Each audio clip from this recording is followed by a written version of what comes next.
what's up nga pala mga kalapatids? Update ko nga pala kayo sa mga kalapati natin.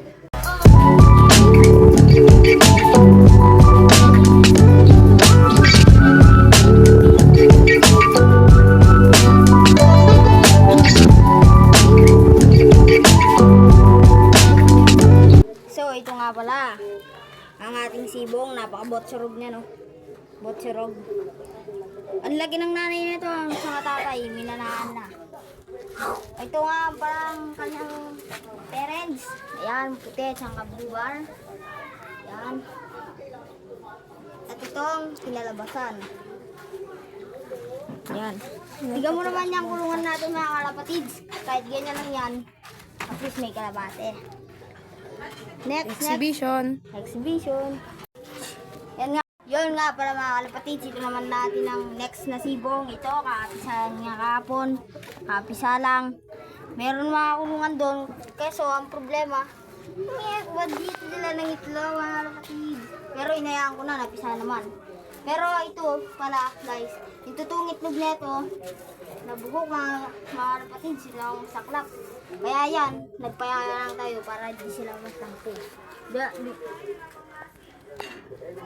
Dumako naman tayo sa mga pliers natin. So yun nga pala, ito nga pala ang ating plier. Plier na, yan, plier. Ayan na, ayan ang sisig niya. At may comment naman ng line nito. May comment naman mga kalapatids. Next. Ito naman guys. Magkakapatid lang ang ating yano muna ngayon. Ano siya? Ang gender nga pala nito ay cock. At yung puna natin pinakita, hen. Yan. Yan. May balaybo sa pa mga kalapatids. Pa-comment naman kung anong meaning nun. Kung may laibo o netoy. So yun guys, ito naman ang third player natin. Yan.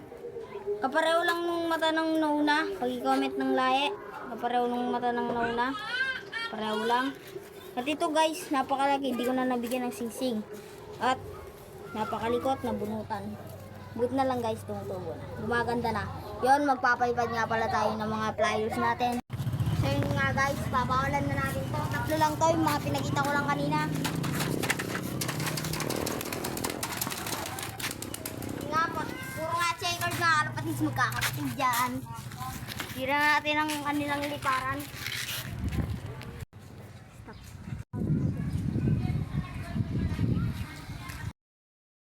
Yun lamang for today's mga kalatropa.